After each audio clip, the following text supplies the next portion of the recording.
Bonsoir à tous et à toutes et bienvenue dans cette nouvelle rencontre d'un endroit où aller. Ce soir, nous avons l'immense plaisir de recevoir Béatrice Deschamps. Bonsoir Béatrice. Bonsoir Nathalie, bonsoir à toutes et à tous. Alors on vous reçoit ce soir, on va partir loin, j'ai envie de dire, pour votre livre guide. C'est un guide, le guide familial de l'Ayurveda qui est paru aux éditions Mango. Ce soir, pour vous interroger, nous avons une autrice qu'on connaît bien aussi, Frédérique de Gelt. Bonsoir Frédérique. Bonsoir. Alors, avant de vous laisser toutes les deux nous parler de ce guide pratique, je vais rappeler à nos amis lecteurs qui nous regardent qu'ils ont la possibilité de poser des questions à Béatrice par mon intermédiaire et je me ferai un plaisir de venir vous les poser, Béatrice, à la fin de votre entretien. Je vous souhaite une belle rencontre à toutes les deux et je vous dis à tout à l'heure. À tout à l'heure, Nathalie. Voilà. Alors, très souvent, nos rencontres, ce sont des romans. Alors là, il n'y a rien de plus vrai que ce qu'il y a dans ce guide. On n'est pas du tout dans le roman. Et alors, ce qui est formidable, c'est que je vais pouvoir interroger Béatrice sans spolier quoi que ce soit, puisque de toute façon, s'il y a un suspense, il tient uniquement dans notre ignorance de l'Ayurveda. Alors, je vais commencer par une question extrêmement basique. Qu'est-ce que c'est que l'Ayurveda? Ok. L'Ayurveda, en fait, c'est deux mots. C'est la médecine d'abord traditionnelle indienne. Je pense qu'il faut revenir à ça. C'est une approche qui s'est développée sur le sous-continent indien il y a à peu près 2000, 3000 ans, on dira. Et ça a été une tradition orale, en fait, pendant très, très longtemps. Et ensuite, c'est passé sous forme écrite. Donc, ça se compose en deux mots, puisque tout est en sanskrit, tout est codifié en sanskrit, même encore aujourd'hui. Ayu et Ved. Donc, Ayu, c'est la vie, mais ça n'est pas que la vie, c'est la vie et la mort. Et donc, c'est tout ce processus qu'est la vie depuis la naissance jusqu'à la mort, en passant par la transmigration des âmes, puisque ça existe dans l'hindouisme, et que c'est repris par l'Ayurveda. Donc, c'est tout l'ensemble qui est pris de manière globale, avec l'idée que c'est un processus, en fait, un processus dégénératif au niveau du corps aussi. Ça, c'est important de le prendre en compte. Et C'est-à-dire que dans la médecine ayurvédique, on englobe l'âme aussi? oui, on englobe l'âme, bien sûr. L'âme est totalement intégrée. Elle fait partie de la vie. L'âme s'incarne, en fait. Elle s'incarne dans l'enfant au 4e mois de la grossesse, D'accord. dans le fœtus. En tout cas, c'est comme ça que c'est décrit dans les textes. Donc, si je dis à un médecin ayurvédique ce que vous êtes, je le précise, j'en ai plein le dos, il entend absolument la totalité de mon mal au dos, plus de j'en ai marre de tout. C'est ça. Parce que c'est quand même dit dans le langage il est formidable pour ça. Oui, oui, en fait, on prend en compte vraiment la totalité. Ok. Alors, comment Béatrice, comment tu es venue à l'Ayurveda? C'est quoi le parcours de… Parce qu'il y a le livre, évidemment, mais ce livre qui est un guide familial de l'Ayurveda, je le répète, je lis ce qui est marqué sur la couverture, les pratiques expliquées pas à pas, 350 recettes et conseils classés par trouble, ce qui n'est pas un petit boulot, 60 aliments, épices et plantes détaillés. Donc, il y a une grande place laissée à ce qu'on mange, au corps et aussi au mouvement du corps. Comment tu en es venue à t'intéresser à l'Ayurveda? Est-ce que je peux finir sur la définition peut-être avant? Pardon, bien sûr, bien sûr. Je croyais que c'était fini. Non, c'est pas fini. J'avais dit donc c'est deux mots, hein, Ayu et Ved. Ved, en fait, ça va être la connaissance. Tout ce qui a trait à la connaissance. Donc, on a les 4 Veds, en fait, qui remontent donc à bien avant Jésus-Christ, hein, qui ont été les premiers textes écrits, je dirais, en sanskrit, qui sont des textes rituels, avec des mantras notamment à l'intérieur et beaucoup de choses rituelles. Mais ils contiennent toutes les bases, en fait, de l'Ayurveda. Et l'Ayurveda est, on dit en sanskrit, Upaveda des Védas. Donc, ça veut dire que ça vient directement, en fait.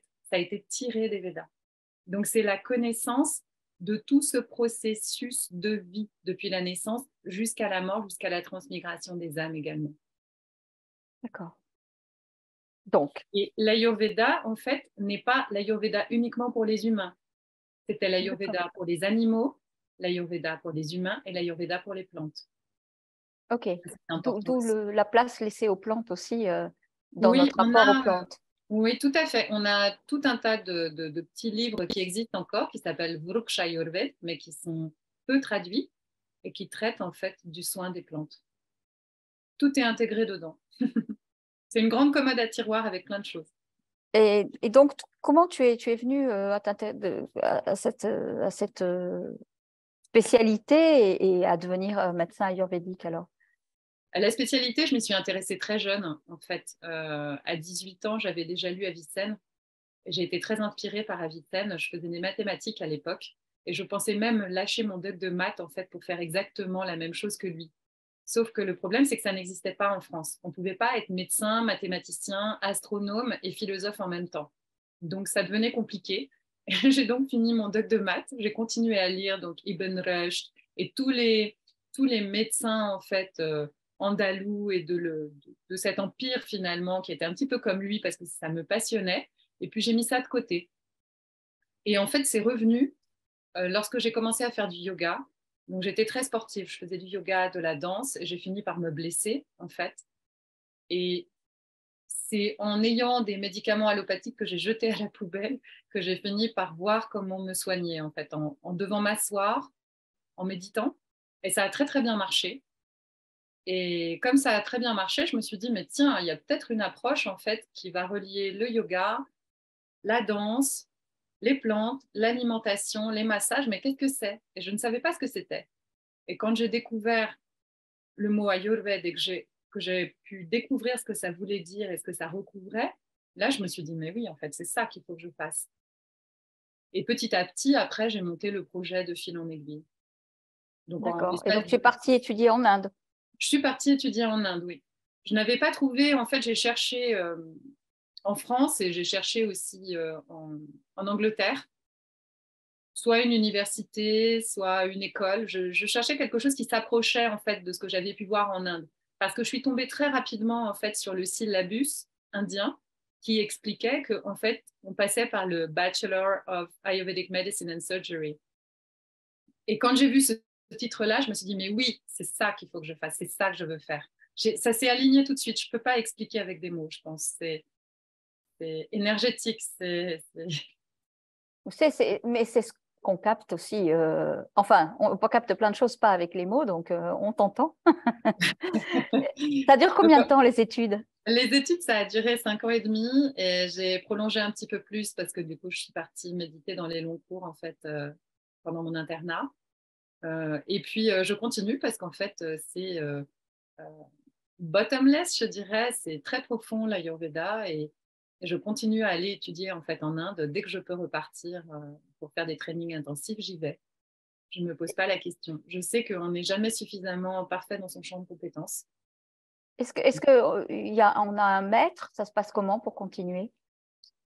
Pour continuer, on peut avoir un maître, mais en général, on en a aussi plusieurs. C'est ce qui nous est proposé. Donc, dans les trainings où je vais, en fait, il y a des médecins très expérimentés qui sont là et on a la possibilité ensuite de prendre contact avec eux et puis d'aller chez eux, d'aller dans leur clinique, de travailler avec eux, d'apprendre, de continuer à apprendre avec eux. Donc, j'en ai plusieurs, j'en ai pas qu'un seul. Alors, nous, en fait, ce qu'on a appris, quand on est malade, on va voir un médecin et puis en général, il nous examine, enfin de moins en moins, mais euh, quand même, normalement, il nous examine et après, il nous donne des médicaments. Comment ça se passe quand on va voir un médecin ayurvédique? Le médecin ayurvédique va poser un certain nombre de questions, mais il va aussi faire un examen. Il va faire un examen donc, clinique de base, et puis il va faire l'examen du pouls, et il va faire l'examen de la langue. Et en fait, il va aussi passer beaucoup de temps à examiner le corps, la couleur des yeux, la couleur de la peau. Il va toucher la personne pour savoir quelle est sa température. Il va y avoir plein de petites choses comme ça. Et puis parfois, il y aura peut-être des petites questions pièges aussi pour voir si, avec la reformulation, pour voir si c'était vraiment ce problème-là et si la personne a vraiment répondu la vérité ou si c'était un petit peu autre chose, parce que ça arrive de temps en temps. Ok. Donc, on a un examen clinique. Après, l'examen clinique, en fait, il va dépendre du type de problème qu'a la personne. On ne va pas Ok. aller faire un examen du genou chez quelqu'un qui a un problème au niveau respiratoire. Ça n'a pas de sens. D'accord. Qu'est-ce que ça veut dire rééquilibrer les poux? Parce que voilà, je chope des expressions comme ça. Ça s'appelle les doshas, c'est ça? Les doshas, oui, c'est ça. Alors, en fait, dans le livre, c'est la base qui est expliquée. C'est-à-dire que ce sont les bioénergies, on va dire, donc les doshas, à leur niveau d'équilibre. Mais on voit bien que, comme le temps, ça change tous les jours. Et les doshas, ils sont reliés aux éléments de l'univers. Les éléments de l'univers, ils sont instables. Oui. Ils ne sont pas au même niveau tous les jours. Ce n'est pas possible. À chaque minute, ça change. Donc, ils vont tomber en déséquilibre. Ils peuvent déborder et ils peuvent revenir à l'équilibre. Donc, toute l'idée va consister de les ramener et de les maintenir, en fait, dans cette espèce d'équilibre. Donc, c'est quelque chose qu'on est obligé de rajuster en permanence, je dirais, en fait. Donc, on va essayer de rééquilibrer le corps de chacun, c'est ça? C'est ça. Avec tout, avec des mouvements, avec des plantes, avec une nourriture adaptée. C'est ça, avec des mouvements, avec des plantes, avec une nourriture adaptée, avec des thérapies si c'est nécessaire.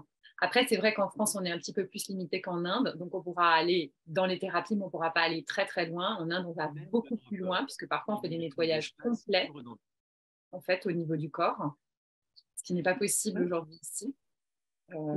Et puis, parfois, il va y avoir d'autres types de choses. Il peut y avoir des pèlerinages, il peut y avoir un petit travail plus, alors pas mental, j'aime pas ce mot-là, mais plus sur les émotions, par exemple. Donc, on peut venir utiliser certains pranayamas, on peut venir dire qu'il va falloir peut-être de la méditation. Okay. Il peut y avoir aussi des rééquilibrages qui se font comme ça. On peut utiliser des postures de yoga aussi. Il y a énormément d'outils, en fait. Et parfois, on utilise carrément des outils de développement personnel aussi parce que à ce moment-là, c'est bloqué et on voit bien qu'on ne peut pas avancer avec le corps. Donc, on est obligé de commencer en fait par cette partie-là, par la partie émotionnelle pour pouvoir libérer quelque chose et après aller travailler sur le corps. Comment c'est venu l'idée on ne la voit pas très bien, mais Nathalie va nous remettre la couverture. Comment c'est venu l'idée de ce guide? Parce que vous êtes plusieurs auteurs quand même, je précise. Exactement. On est plusieurs auteurs. En fait, l'idée est venue de Perrine, que je connais, qui est ma co-auteure. C'est elle qui m'a proposé en fait de coécrire le guide avec elle, tout simplement. Donc, c'est d'elle que c'est venu. Et ça lui a été proposé en fait par les éditions Mango, puisque c'est une série de guides. Vous avez le guide de la phytothérapie, le guide de la naturopathie et le guide de la médecine chinoise. Donc, qui était paru le guide de la médecine chinoise l'année dernière. Donc, ça fait partie d'une collection, en réalité. D'accord. Comment vous avez réparti le travail? Parce que c'est très, très, très fourni, c'est très complet. Il y a plus de 300 pages, presque 400. Oui. Comment vous avez réparti le travail entre vous? La répartition du travail, en fait, Perrine a fait beaucoup de la première partie.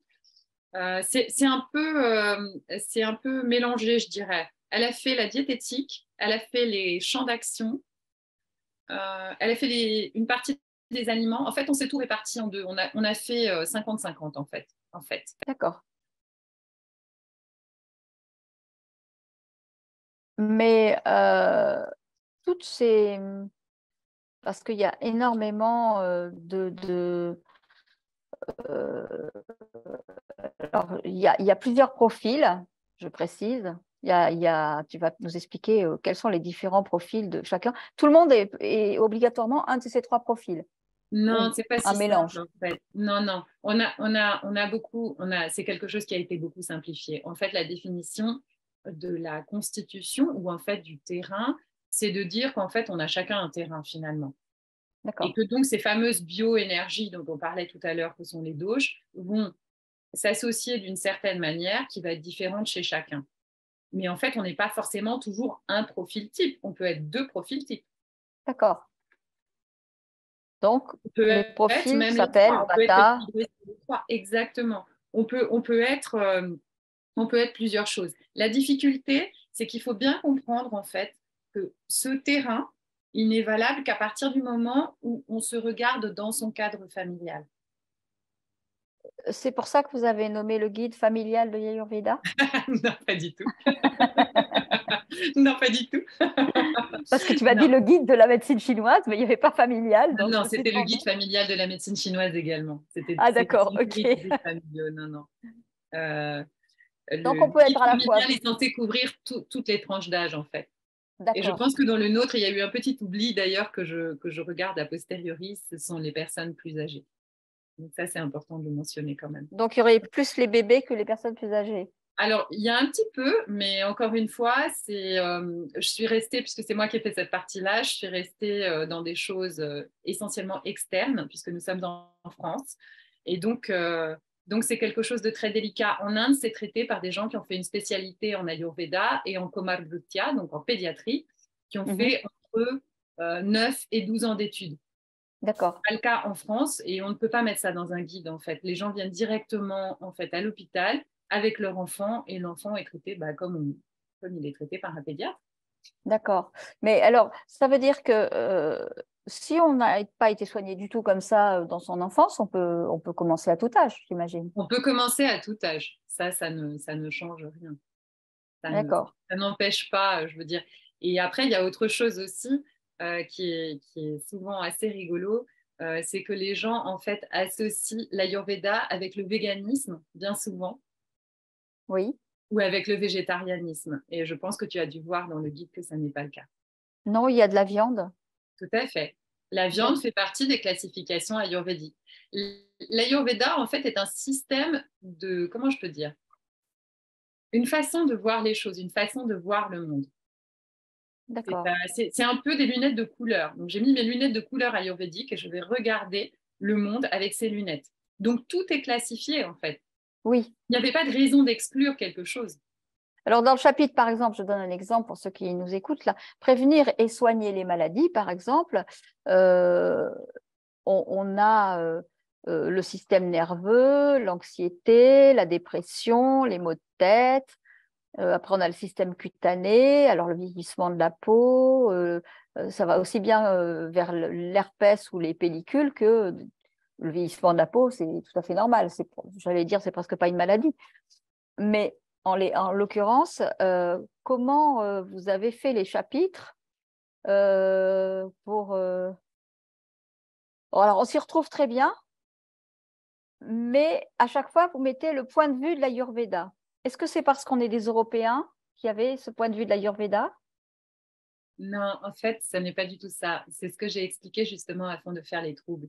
Ce qui était très difficile en fait dans ce livre, c'est de passer directement en fait des concepts de base de l'Ayurveda aux troubles sans avoir la partie intermédiaire qui est toute la pathologie. Parce qu'en fait, le système ayurvédique est un système à part entière. Donc, qui dit système à part entière dit qu'il va y avoir un diagnostic, même si je ne suis pas censée le dire, et qu'il va y avoir toute une étude pathologique en fait et une terminologie en sanskrit pur qui ne correspond pas toujours à la terminologie allopathique ou française. D'accord. Donc il a bien fallu en fait remettre les choses d'une manière facile d'un point de vue occidental, je dirais. Et c'est pour ça que ça a été fait comme ça, parce qu'au début, ce qu'on voulait faire, c'était vraiment le laisser sous sa forme ayurvédique, c'est-à-dire sous la forme des canaux, en fait. Parce que c'est les déplacements dans les canaux, les déséquilibres dans les canaux, qui vont donner aussi un certain nombre de troubles ou de déséquilibres ou de pathologies. Donc, moi, je voulais le laisser comme ça. Et puis, en fait, on s'est rendu compte que ce n'était pas une bonne idée parce que les gens n'auraient pas compris, en fait.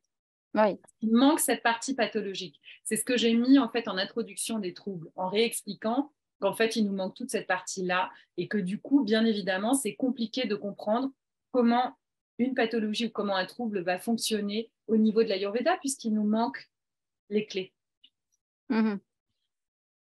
Mais par exemple, est-ce que ça arrive de soigner uniquement en rectifiant l'alimentation?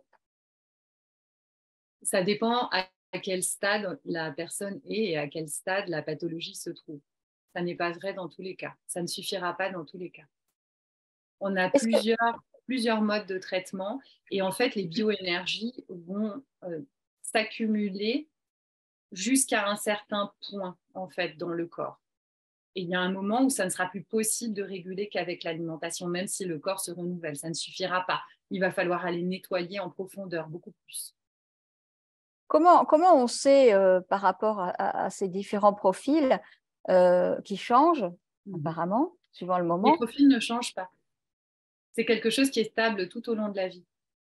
Oui, mais alors tu disais qu'on pouvait être deux profils, Oui, tout à ou fait. que ça changeait quand même. Non, ça veut dire qu'on n'est pas un seul profil, on n'est pas un seul dosha, on n'a pas une seule dominante, on a plusieurs D'accord, dominantes. Par contre, ces deux dominantes, elles vont continuer tout au long de cette vie, en fait.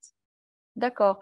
Alors il y a des aliments, par exemple, qui font, alors tu mets des plus et des moins, qui font baisser. Des plus et des Explique-nous. moins, donc plus pour augmenter, moins pour baisser. Pour baisser les caractéristiques du profil, c'est ça? Pour baisser, en effet, soit les caractéristiques du profil, soit les bioénergies. Donc je pense qu'en fait, il y a un lien à faire, il y a un automatisme en fait à trouver avec les fameux éléments de l'univers, parce qu'il y a quand même les éléments de l'univers derrière. Mhm. C'est à ça qu'il faut revenir à chaque fois. C'est-à-dire que chaque aliment qui va être produit à chaque saison, je dirais, va contenir un certain nombre d'éléments. D'éléments. Oui, et par exemple, est-ce que quand on consulte ce guide, on peut euh, savoir quel profil on est, ou il faut aller faire une consultation pour le savoir? Normalement, vous pouvez savoir quel profil vous êtes en Mhm. utilisant le guide. Mais D'accord. encore une fois, il faut bien se remettre dans son cadre familial et bien comparer des carottes avec des carottes, pas des choux avec des carottes, ça ne marche pas. Hmm. Si vous vous comparez avec rien, vous n'aurez aucun point de repère en fait. Donc, vous ne saurez pas si vous êtes plus ou moins quelque chose. C'est C'est ça la ça, difficulté. c'est ça, parce que pour faire baisser ou monter quelque chose, il faut déjà savoir d'où on part. C'est ça, c'est bien pour ça que je dis, il faut prendre ses parents, ses frères et sœurs, l'ensemble de la fratrie, c'est important. Et puis regardez. Et en effet, il y a des différences. Ok. Il y a un équilibre, on constate un équilibre dans les familles, dans les différents profils. Est-ce qu'il y a des choses qui sont harmonisées, ou ça n'a pas de, ou Pas les gens avec forcément. qui on vit, ça n'est pas. Pas forcément. Il y a des choses qui sont pas. Il y a des choses qui peuvent être très différentes. Au contraire, c'est ça qui est intéressant. Parce que dans une famille, on mange quand même souvent la même chose, En alors que général, ça va en pas convenir à tout général, le monde finalement. en général, mais en fait, ce qui se passe, c'est qu'il y a aussi des différences. C'est-à-dire? Bah, il peut y avoir des différences de transit, par exemple, quelque chose de très basique. Il peut y avoir des gens constipés, puis d'autres qui ne le sont pas du tout. Oui, mais justement, D'autres qui vont avoir une tendance à la diarrhée, par exemple, c'est juste un exemple. oui, D'autres qui vont manger beaucoup, d'autres qui vont manger moins, d'autres oui, qui vont oui, pas alors que trop le manger. repas de base était le même. Oui, alors que le repas de base est le même. Les quantités vont pas être les mêmes. Il y en a qui vont rajouter du gras, il y en a qui vont dire ah mais non, mais ça va pas, c'est trop gras déjà. Oui, Il y en a qui vont rajouter du sel, il y en a d'autres qui vont c'est ça. rajouter du poivre. Est-ce que Les quand on fait différences, elles sont ça, là, en fait. quand on rajoute du sel, du poivre, quand on mange beaucoup de sucre, enfin, est-ce qu'on a un instinct qu'il faut suivre, ou est-ce qu'au contraire, il faut combattre cet instinct? Ça dépend d'où ça vient. C'est toujours pareil. Si c'est venu des émotions, il faut faire attention parce que ça Oui, vient de l'esprit et du coup c'est un piège. Par contre, si ça vient du corps uniquement parce que le corps est fatigué ou parce que le corps a vraiment besoin de ces éléments-là, il n'y a pas de raison de le stopper. d'accord. Le corps va Donc, naturellement aller chercher ce dont il a besoin. alors, quand on dit tiens, j'ai besoin de chocolat, je vais avoir du magnésium, ça peut être c'est le mental, ou c'est. C'est ça qu'il faut différencier en fait. C'est C'est ça. là où il faut faire attention. Bien vérifier qu'on n'est pas dans une période où on est un petit peu émotionnellement sensible ou pour une femme par exemple en deuxième phase de cycle. Ça pourrait être ça aussi. C'est quelque chose qu'on sent quand on est enceinte, en fait. Il y a des besoins impérieux. Je ne pense pas forcément aux fraises, mais je me souviens qu'il y avait des inclinations dans les périodes de grossesse qui n'existent pas en dehors de ces périodes-là. C'est normal. C'est tout à fait normal, hein. C'est le jeu des hormones. Et puis la deuxième chose, c'est comme j'ai dit tout à l'heure, en fait, l'âme de l'enfant s'incarne à partir du 4e mois. Et ce qui se passe, c'est que dans les textes ayurvédiques, ce qu'on dit, c'est qu'il ne faut surtout pas retenir la femme enceinte à partir du 4e mois si elle veut quelque chose, sinon l'enfant risque certaines malformations après à terme. Donc en fait, tout ce qu'elle veut, il faut lui donner. Ah oui, avis aux femmes enceintes, c'est formidable comme programme. Vos vœux seront exaucés toujours. Euh, quelle est la place du yoga dans l'Ayurveda? Ça, c'est une bonne question. En fait, l'Ayurveda et le yoga sont deux disciplines jumelles, on pourrait dire. Ce sont deux disciplines séparées. Ça, c'est la première chose à savoir. Le yoga, en fait, c'est une philosophie à part entière. D'ailleurs, on l'appelle yoga darshan, ça fait partie des philosophies de l'Inde. Et l'Ayurveda, c'est le système de santé. Donc, sans l'Ayurveda, c'est très difficile, en fait, d'arriver à finir d'arriver au bout de yoga darshan. Parce que l'objectif, en fait, de la philosophie de yoga, c'est quand même la libération. Et c'est la libération de ce cycle de renaissance, en fait, hein, puisqu'il y a une croyance de la réincarnation. Donc, l'objectif de yoga, c'est quand même la libération. Mais si on veut la libération, il faut être en bonne santé, il faut que le corps soit suffisamment solide. Parce que les étapes de yoga, il y a quand même les asanas dedans. Les asanas et les pranayamas. Donc, si on n'est pas en bonne santé à la base, on ne pourra pas aller faire ni des asanas, ni du yoga, ni du pranayama, pardon, et on ne pourra pas continuer à suivre les étapes et la méditation. Pour être plus clair, est-ce que tu peux nous rappeler ce que c'est asana et pranayama?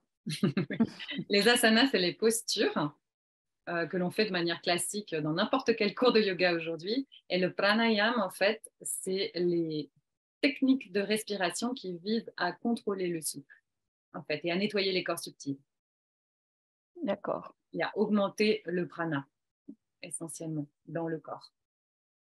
Est-ce que dans les consultations que tu as, il y a des personnes qui arrivent, qui en ont entendu parler, puis qui ne savent absolument rien de tout ça, qui, j'imagine, tombent de leur chaise quand tu commences à leur parler, non? Parce que c'est Non, parce que je complexe. leur parle pas. Non, je leur parle pas forcément comme ça. J'essaie au maximum de simplifier les choses en prenant vraiment des images de la vie de tous les jours que tout le monde peut comprendre.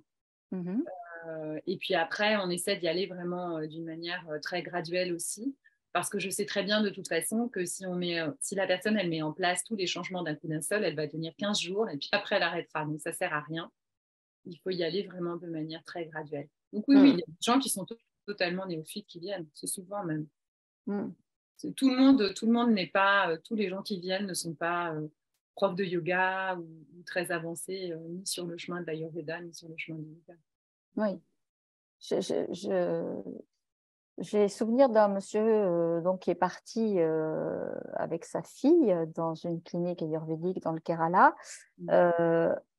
Elle n'était pas spécialement au courant. Enfin, ce qu'elle savait, c'est qu'il y avait des choses une façon de soigner l'arthrose qu'on n'avait pas en France. Et donc, elle a emmené son papa en fauteuil et il est revenu sans fauteuil. Enfin, il marchait.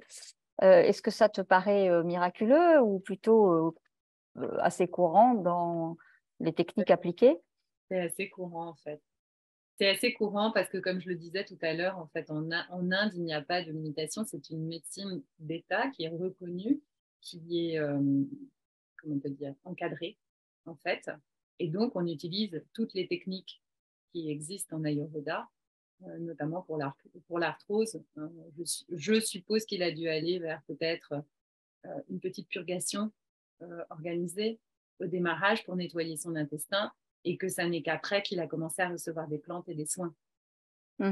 Parce que ça fait partie de la ligne de traitement. C'est quelque chose qu'on ne peut pas envisager en France aujourd'hui. Oui. Donc, en fait, on se coupe, il n'y a pas de communication entre les différentes médecines. Non, pas à mon sens en tout cas. Pas à mon sens en tout cas. C'est vrai que pour l'instant, il n'y a pas de ponts qui ont été faits, en tout cas de manière solide et de manière durable en France. Le monsieur qui a fait votre préface, c'est celui qui a fait le premier centre ayurvédique en France, si je ne me trompe pas. Tout à fait, tout à fait. C'est le centre Tapovan, qui est dans et le le 15e centre à Paris. Tapovan, exactement. Et en Normandie. C'est un centre, j'ai le souvenir de la première fois que j'ai mis les pieds là pour avoir un massage, je suis repartie très en colère parce que j'avais eu très très mal. Et en fait, le lendemain, j'étais à 20 centimètres au-dessus du sol, tout allait bien, c'était merveilleux. Sur le moment, quand je suis partie, alors évidemment, j'imagine qu'on fait sortir la colère par des massages, ou en tout cas, c'était probablement ma colère, moi, mais c'était très surprenant comme expérience. Le massage ayurvédique n'est pas un massage agréable. C'est quelque chose qu'on a transformé en massage agréable en France. Mais si vous faites des massages en Inde, et tous ceux qui sont allés faire des massages en Inde savent très bien que ça n'est pas du tout agréable, en fait. Et d'ailleurs, ça n'est pas l'objectif. L'objectif, c'est de rééquilibrer les doshas. C'est tout ce qu'on cherche à faire, en fait. C'est ça. Alors en Inde, on est enduit d'huile de la tête aux pieds, y compris les cheveux.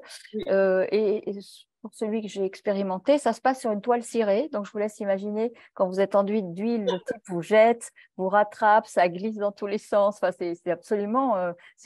Sur une table en bois, il faut bien sur une préciser. table en bois, très dure. Très C'est un dur. spectacle intérieur. C'est ça. Est-ce que tu pratiques le massage aussi dans ta pratique? Oui, mais pas sur une table en bois et de manière ponctuelle uniquement. D'accord. Parce que je pense que ça n'est pas ma spécialité. Ça fait partie de la formation aussi, le massage? Oui, mais en fait, en Inde, il n'est pas du tout utilisé de la même manière qu'ici. C'est-à-dire qu'en Inde, il sera vraiment utilisé à visée thérapeutique uniquement pour des gens qui en ont réellement besoin. On part du principe que le massage, donc, comme il est fait en France, c'est plutôt le massage de dinacharya, donc de la routine quotidienne, dont on a besoin tous les jours. Celui-là, il est fait à la maison. Donc, on n'a pas de raison d'aller prendre ce massage-là à l'extérieur, en fait, en Inde. Il est fait à la maison par qui? Bah, il est fait par soi-même ou il est fait en famille. Ça pose pas de problème a priori. D'accord. Mais il n'est pas fait à l'hôpital. L'hôpital n'est pas fait pour ça, en fait. L'hôpital ne va accueillir que du curatif, on dira, Mhm. essentiellement. En tout cas, en ce qui concerne l'Ayurveda pour le moment en Inde. Quand on va à l'hôpital, donc on est soigné avec cette médecine partout en Inde ou Oui, uniquement dans le partout en Kerala? Inde, oui, oui, bien sûr. Après, D'accord. avec quelques petites différences, en fait, selon les États, mais qui sont minimes, quoi, qui sont plutôt sur les accouchements, des choses comme ça.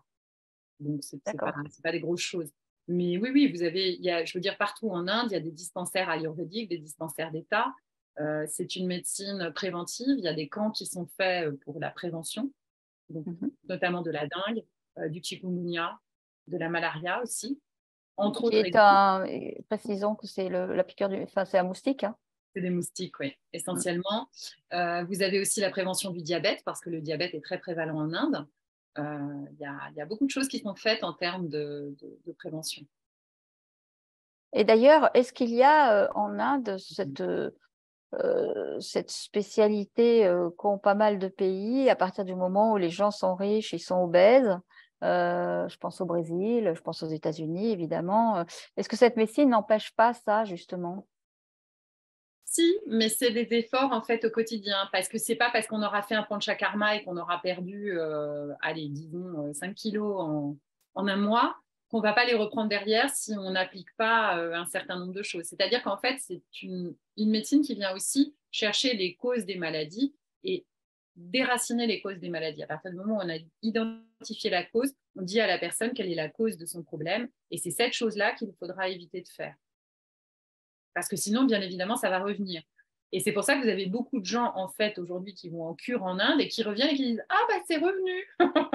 Ah oui, bien sûr. Je pense à une maladie qui est quand même, bon, c'est quand même un très gros problème en Europe et ailleurs. Et quel est le rapport de l'Ayurveda au cancer, par exemple? Alors, ça, c'est complexe parce qu'en fait, comme je disais tout à l'heure, on a un certain nombre de pathologies ayurvédiques identifiées et on n'a pas de nom en propre pour le cancer. Donc là, c'est pareil, il vaut mieux aller voir un spécialiste, en fait, en général de cette discipline, qui ne travaille que sur ça. Et puis, il va donc faire une prise de cas, comme on aurait fait, et puis il va Ça veut dire un spécialiste identifier. ayurvédique qui travaille que sur le cancer, c'est ça? Oui, il y a des médecins ayurvédiques qui ne travaillent que sur le cancer, il y en a quelques-uns. Oui, oui, oui. C'est Plutôt pas en Inde, alors. le cancer, c'est pas un tout venant. Moi, je l'ai vu en tout venant en médecine interne. Mhm, C'est quand même des cas qui sont délicats. En Inde, on voit des cas très avancés qui viennent. Euh, mhm. parfois, hein, on a des cas moins avancés, mais on peut avoir des gens qui sont très, très avancés. Et c'est traité par certains médecins, tout à fait. Mais là, on ne va pas utiliser la même chose, encore une fois, que ce qu'on a en Europe. Là, on part sur des rasa aushadhi, on part sur des gammes de préparations ayurvédiques qui sont mais vraiment ce qu'on a de mieux et de plus efficace. Donc là, on n'est plus du tout sur la même chose. Ok. Donc, c'est des centres particuliers en Inde, j'imagine. C'est des endroits particuliers. En tout cas, moi, c'est ce que je préconiserais. On ne va pas, de toute façon, à chaque fois qu'on a quelque chose, je veux dire, on ne va pas aller voir le médecin généraliste systématiquement. Il y a des spécialités en Ayurveda, il y en a 8. Oui, comme chez nous. Voilà. Donc, c'est toujours mieux d'aller voir un spécialiste qui a beaucoup mieux étudié la question, en fait, et qui travaille sur cette question-là. En tout cas, pour le cancer, il y a en effet quelques médecins qui sont... Mais oui, c'est traité. Après, tout ne peut pas être traité. Voilà. Mais c'est très différent de l'appréhension qu'on a des choses, en tout cas en France. Très, très différent. Oui, forcément. Oui. Alors, hier, parce que ça fait plusieurs jours que je planche sur ton livre, et je me régale, en fait, parce que j'apprends tellement de choses. J'ouvre n'importe où et je continue à lire, et je lis comme ça 15, 20, 25, 30 pages. Ou alors je replonge dans un autre endroit parce que c'est riche. Hier, j'ouvre et je tombe sur il faut prendre soin de son Agni. Alors, qu'est-ce que c'est que se prendre soin de son Agni? Son Agni. Agni, oui, voilà, pardon. Agni, c'est le feu digestif. En fait, c'est là où vont naître tous les problèmes et où vont naître en fait toutes les pathologies. Hein. Donc, on a 13 feux digestifs dans le corps. 13 13. Waouh. En tout cas, selon l'Ayurveda, on n'en a pas qu'un seul. Ça serait trop simple. On a un feu central qui va résider au niveau de l'estomac et du duodénum, grosso modo. Oui. Ça va être ce qu'on appelle Jataragni en sanskrit. Et puis, on va avoir des feux périphériques. On a 5 feux qui vont être liés au tissu. Donc là, on part sur un métabolisme qui va être tissulaire. Donc, beaucoup plus subtil, beaucoup moins grossier, en fait, on dira, après absorption des nutriments. Et on en a 7, pardon, on n'en a pas 5, j'ai dit une bêtise. Donc 7 pour les tissus, pour les 7 tissus du corps, et on en a 5 après pour les éléments. Donc les fameux éléments de l'univers. Hein, l'espace, l'air, le feu, l'eau, la terre. Et ça sera métabolisé en fait au fil de l'eau. Ça peut l'être pendant en fait la digestion centrale, mais ça peut l'être aussi après. Donc ça, c'est des choses un petit peu plus subtiles aussi. Hein. Donc il faut prendre soin en fait déjà du grand au milieu du premier. Hein. Ça va être la première chose. Parce que si celui-là il est déréglé, les autres vont un petit peu moins bien marcher. Hein, forcément. Donc, en prendre soin, ça veut dire qu'en fonction de notre âge et de notre constitution, on ne va pas tous avoir le même appétit. C'est ce que je disais un petit peu tout à l'heure, en fait, et on n'aura pas la même digestion non plus. Donc, il faut faire attention à ça, parce que c'est quand même à partir de ce processus-là qu'est fabriqué notre corps. D'accord. C'est un petit peu comme... en fait, notre corps est une espèce de petite usine chimique. Hein, comment je pourrais dire, une usine de transformation, voilà, c'est ça. C'est une usine de transformation et on va avoir du matériel en fait qui vient de l'extérieur qu'on va transformer pour qu'on puisse ensuite s'en servir pour construire notre corps. Pour ça, il faut que le processus de transformation il marche bien. Si le processus de transformation il marche pas à un moment donné, ça va devenir compliqué. Donc il y a des gens qui vont avoir besoin d'une petite aide, par exemple, en post-repas. Il y en a d'autres qui vont avoir besoin de manger un peu moins. Il y en a d'autres qui auront besoin de manger un peu plus riche, un peu plus dense. Il y a des choses comme ça qu'il faut faire attention. Et ça va bouger aussi en fonction des saisons, en fonction de l'âge. Plus on avance en âge, moins on va manger copieux et lourd. Parce qu'on sait que, le métabolisme, il est beaucoup plus difficile quand on est plus âgé. Donc, oui, de toute façon, ça s'entretient en fait. De façon générale, comme disait Bette Midler, vieillir, c'est pas pour les mauviettes. Donc, je pense que dans la médecine ayurvédique, c'est pareil. C'est ça. Donc, en fait, il y a aussi tout un chapitre formidable sur se mettre au rythme de la nature, le cycle des saisons, des choses qu'on n'est pas du tout habitué à dire dans nos sociétés à nous. Ça veut dire quoi, vivre au rythme de la nature, par exemple? Si je suis à Paris et si je suis un espèce de rythme métro, boulot, ou même ailleurs, hein. Il n'y a pas qu'à Paris qu'on a un Ouais. rythme. Bah, ça veut dire essayer de se remettre sur un rythme qui est un petit peu plus cohérent avec le rythme jour-nuit déjà, si c'est possible. C'est la première chose. Donc déjà, Jour-nuit, jour-nuit, bien sûr, c'est essentiel. ok. Il faut regarder l'ensemble de la nature et des animaux, je veux dire, à l'extérieur. Ils dorment la nuit, les animaux. Enfin, pas tous, mais Ouais. ils dorment en général. Enfin, quand je regarde mon chien, il dort aussi beaucoup la journée, hein, je trouve. Je trouve qu'il a un rythme de vie. Ce que ça veut dire aussi, c'est qu'on ne fait pas la même chose quand on est en plein été qu'en plein hiver. On ne porte pas les mêmes vêtements et on n'a pas le même rythme de vie, on ne va pas manger la même chose. Donc, ça veut dire respecter aussi les saisons, pas manger des fraises ou des cerises en plein hiver, alors qu'on sait très bien que ça ne pousse pas, en fait, chez nous, à ce Mhm. moment-là, et que ce n'est pas ça qu'il faudrait manger. C'est ça que ça veut dire aussi. Ça veut dire vraiment être dans le respect, en fait, de ce que nous donne notre environnement. Alors, je ne sais pas si l'Ayurveda en tient compte, mais je suppose que oui. Cette semaine, quelqu'un me disait qu'il faut faire une très grande différence entre le cru et le vivant. Sachant que le vivant est ce qui vient d'être cueilli, peut Oui, être alors c'est cru. une histoire de prana en fait. C'est une histoire de prana en fait dans la nourriture. Hein. Ce qui vient d'être recueilli va contenir beaucoup d'énergie, donc beaucoup de prana, beaucoup de vie. Mhm. Mais c'est pas parce que c'est cru que ça contient du prana. Parce que ça peut très bien être du cru qui est là depuis un certain temps et du coup ça contiendra plus rien. C'est déjà en stade de décomposition en fait. Sauf Oui. que nous, on a des sens qui sont très grossiers, on ne le voit pas. Hmm. Alors, on n'arrive pas tout à fait à la fin de l'émission parce on va poser des questions, mais en fait, on n'a fait que ouvrir des questions et il nous faudrait des heures pour rendre compte de ce formidable livre. Euh, on a juste envie de plus soigner comme chez nous, hein. Enfin, au bout de 10 pages, tu as déjà envie de faire autre chose, quoi. Ouais, tant mieux. Ah oui, oui, L'objectif est atteint. c'est vraiment la sensation. Et quand tu parlais de prendre soin de son Agni, donc maintenant, vous savez tous que nous avons un feu digestif. C'est quand même chouette de savoir qu'on a un feu digestif. Ça fait quand même penser à ce qu'il n'y a pas très très longtemps, on a découvert le deuxième cerveau en parlant du système digestif comme un deuxième cerveau. Alors on est très à la bourre en fait. On est On est très à la bourre, enfin genre on est très en retard dans notre société européenne Non, classique. on fait des découvertes au fil de ce qu'on croit être des découvertes, c'est tout. Après, est-ce que les gens qui ont découvert ça connaissaient ces textes-là? Je ne sais pas. Peut-être que s'ils les avaient lus avant, ils se seraient dit, ah bah tiens, il y avait déjà quelque chose. Sachant quand même, rappelons qu'il y a des jeunes depuis très très longtemps dans toutes les sociétés, mais que ces périodes de jeûne ne servent pas à rien. Non, loin de là. C'est renforcement des cellules, etc. etc. On ne parle pas du jeûne d'ailleurs, si? J'ai pas vu Si on parle du jeûne, en fait, le jeûne fait partie des 6 upakramas en fait, de l'Ayurveda, Ouais. des petits moyens en fait, de traitement. Mais le jeûne ne se pratique pas comme ça. En fait, tout le monde ne peut pas pratiquer le jeûne pour l'Ayurveda et on ne le pratique pas dans tous les cas.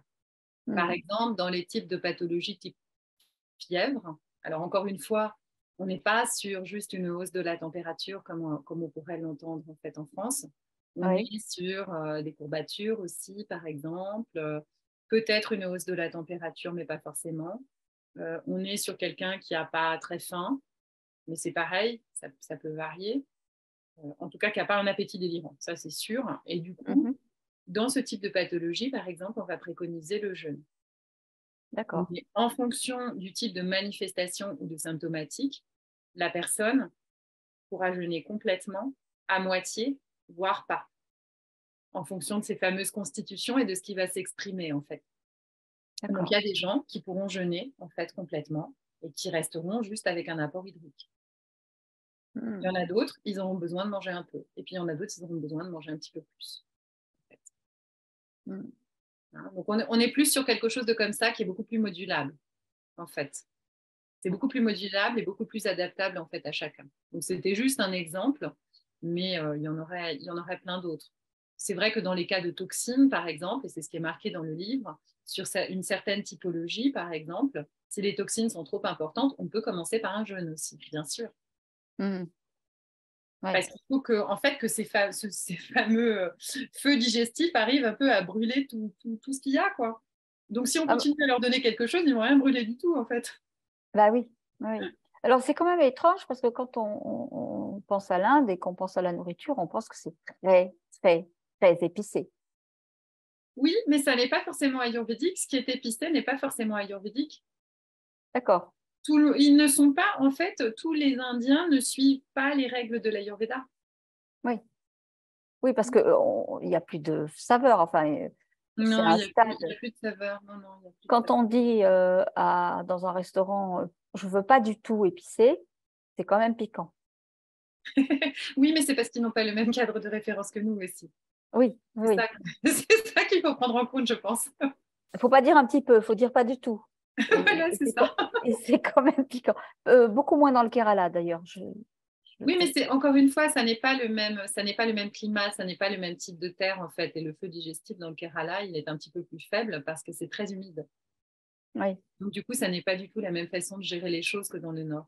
Au départ, quand j'ai vu feu digestif, je pensais que c'était ça. Je me suis dit, ah bah oui, d'accord, tout s'explique. Je pensais que c'était les épices. Non, les épices en fait sont là pour aider en fait la digestion et l'appétit à revenir. C'est à ça que ça sert. En gros, Ok, je dis bien en gros parce qu'il y a d'autres usages aussi. Il n'y a d'accord. pas que ces usages-là, mais c'est essentiellement comme ça qu'on les utilise. Alors, à chaque fois, je précise qu'à chaque fois qu'on parle du soja, du fenouil, du curcuma, on parle de ses propriétés thérapeutiques, des masques pour les cheveux. Enfin, après avoir fini, je pense que vous allez tous vous précipiter pour acheter ce guide qui est vraiment formidable. Nathalie, les questions. On va rester dans le feu, dans les feux, puisqu'il y a une question. Il y a la première question de Florence qui demande que se passe-t-il quand une partie de l'estomac est supprimée par rapport au feu? Comment ça se passe?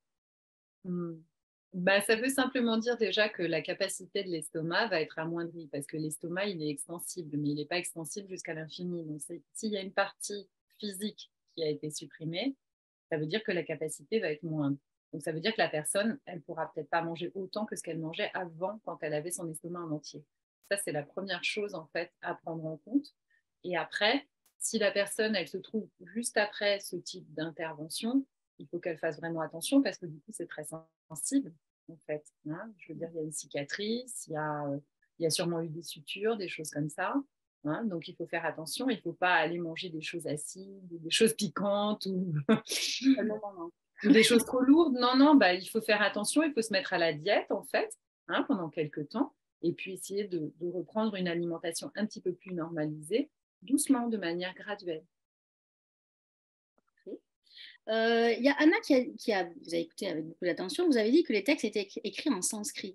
Vous avez fait vos études, comment vous avez fait pour comprendre tous ces textes? Est-ce que vous avez fait vos études en anglais ou comment avez-vous fait? Ça intrigue beaucoup. En fait, on apprend le sanskrit en première année. Ah, C'est obligatoire, ça fait partie des études. On n'a pas le choix. donc une année. Et c'est-à-dire qu'au bout de la En fait, première année, vous savez tout lire, quoi. Les années d'études que j'ai eues, j'avais l'ancien syllabus. Donc, on était sur une année et demie à chaque fois. Donc, on a une année et demie déjà avec le sanskrit et on en a absolument tous les jours. Et on a même des cours avant, quand on rentre, pour bien apprendre. Donc, on commence vraiment par la base, on commence par les lettres et l'alphabet. D'accord. Donc, c'est vraiment très, très basique. Et ensuite, on fait vraiment toutes les règles. Et ensuite, on a encore un petit crochet après en deuxième année de 6 mois encore en plus, vraiment sur des textes tirés des Védas et des choses comme ça. Donc, on apprend le sanskrit. Et après, en fait, de toute façon, quasiment dès le démarrage, les profs écrivent carrément les shlokas en sanskrit, en fait, au tableau. Donc, on n'a pas le choix. On n'a pas d'option. Si vous voulez vraiment avoir votre diplôme, vous êtes obligé, quoi. C'est ça. Voilà, c'est ça. On n'a pas d'option parce que tout va se faire en fait comme ça.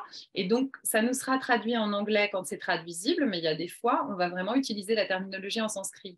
Donc, c'est la difficulté aussi pour nous après de nous exprimer parce que du coup, bah, souvent, moi, ça m'arrive, j'ai les termes en sanskrit en fait dans la tête et puis je ne sais pas quoi mettre à la place.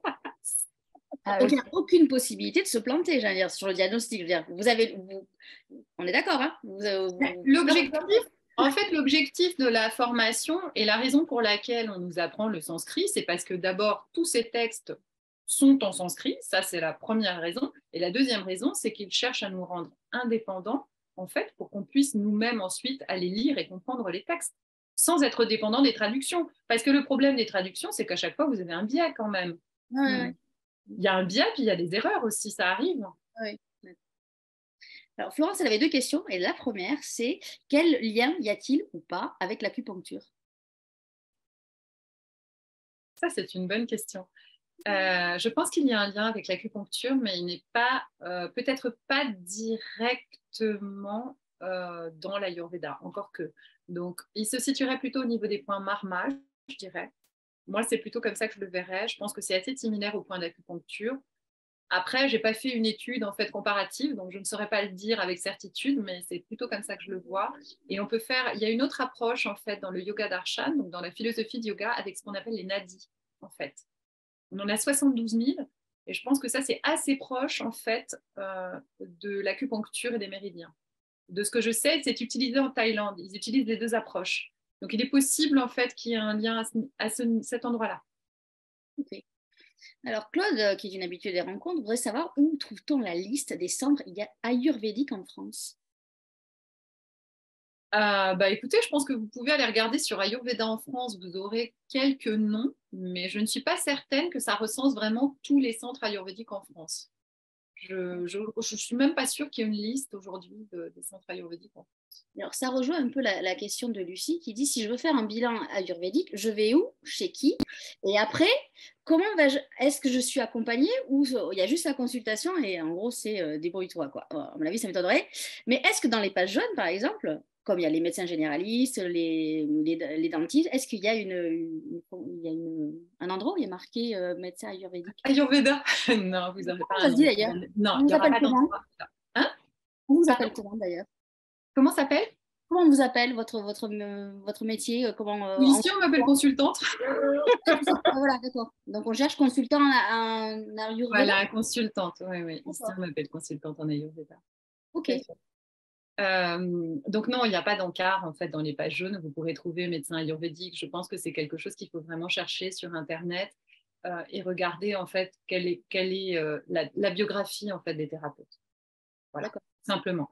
Et si la personne elle a vraiment fait des études en Ayurveda en intensif en Inde, normalement c'est marqué. Après, il faut juste faire attention parce qu'aujourd'hui, il y a un petit peu de tout. Hein, voilà. Ça, ce serait ma recommandation, je dirais. Parce que ça n'est pas encadré en France. Hein, ça, c'est un petit encart qu'on a fait dans le livre aussi. Comme ça n'est pas encadré, évidemment, on a tout. Voilà. En général, ce qui se passe, c'est que ça fonctionne plutôt par bilan, en fait, hein, l'Ayurveda. Et c'est vrai que pour l'instant, il n'y a pas encore, pour autant que je sache, de programme d'accompagnement à proprement parler. D'accord. Il y a quelques petites choses qui existent en ligne. Mais je pense qu'en effet, ça vaudrait le coup de faire quelque chose en présentiel, justement, comme ça, pour que les gens puissent avancer, en fait, pas à pas. Il faut qu'ils reviennent après. En fait, c'est ça, L'accompagnement, en fait, il faut l'accompagnement se fait plus comme ça, en fait. Parce que c'est vrai qu'une seule consultation en une fois, la personne ne pourra pas tout changer d'un coup. Ça, c'est sûr et certain. Ça, c'est une évidence. Alors, j'ai pas le prénom, c'est un pseudo, on va poser quand même la question. J'ai cru comprendre que la boisson avait aussi un rôle essentiel dans l'Ayurveda. Pourquoi? La boisson, alors quel type de boisson et j'aimerais bien que la question soit un petit peu plus précise en fait, parce que là c'est très très large. Je sais pas. C'est trop large. On va dire l'eau. Je vais choisir à sa place. On va dire l'eau. Très bien. Ouais. Alors, oui, l'eau est tout aussi, oui, la boisson, elle est tout aussi importante en fait que l'alimentation parce que ça fait partie des apports extérieurs, tout comme l'air qu'on respire d'ailleurs. Ça fait partie des apports extérieurs en fait qui vont rentrer à l'intérieur de notre corps. Donc, elle est importante en qualité, elle est importante en quantité aussi, c'est-à-dire que l'Ayurveda va donner un certain nombre de guidelines, on peut dire, sur quand boire et combien. D'accord. Et je dirais comment, en plus. Est-ce que c'est froid? Est-ce que c'est chaud? Ce qu'il faut retenir, en fait, c'est que rien n'est bon, rien n'est mauvais. Tout s'adapte, en fait, à la personne. Okay. Donc, c'est très difficile de donner des guidelines, en fait, générales. Alors, on va prendre la dernière question, c'est la mienne. Rien à voir avec tout ce qu'on vient de dire. Moi, j'aimerais bien savoir, parce que je pense que vous êtes une lectrice, j'aimerais bien que vous nous fassiez un conseil de lecture, parce que je pense que vous lisez, comme tout le monde. Je lis beaucoup, je suis avide de lecture. Je suis avide de lecture. Eh bien, je vais en fait conseiller le dernier livre que j'ai fini il n'y a pas très longtemps, qui s'appelle Ton autre vie, de Frank Lobvet, qui est absolument génial, je dirais, et qui m'a bien remué dans tous les sens du terme. Sur toutes les différentes facettes en fait qu'on peut avoir en tant qu'être et comment faire pour gérer ces facettes et puis pour accepter puis pour laisser émerger la partie inconsciente en fait. Quand vous lisez, c'est pour l'évasion, j'imagine, comme tout le monde. Vous avez besoin, vous êtes avide de lecture, mais vous en avez besoin pour vous changer de vos consultations qui sont peut-être parfois un peu lourdes, je ne sais pas. J'adore lire.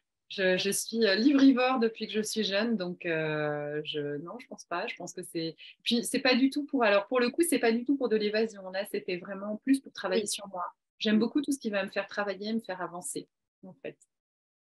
Voilà. Bon, je remettrai quand même la référence en dessous de la vidéo.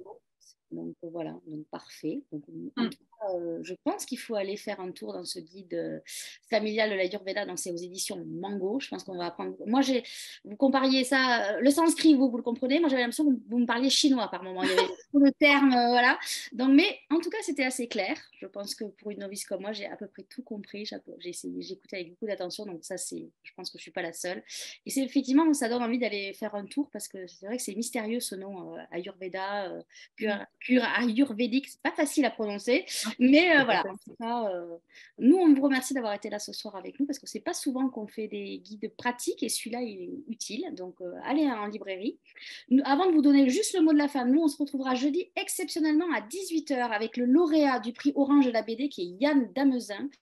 Et donc, ça sera à 18h et je serai là et on aura des membres du jury pour interroger. Il y aura des petites surprises.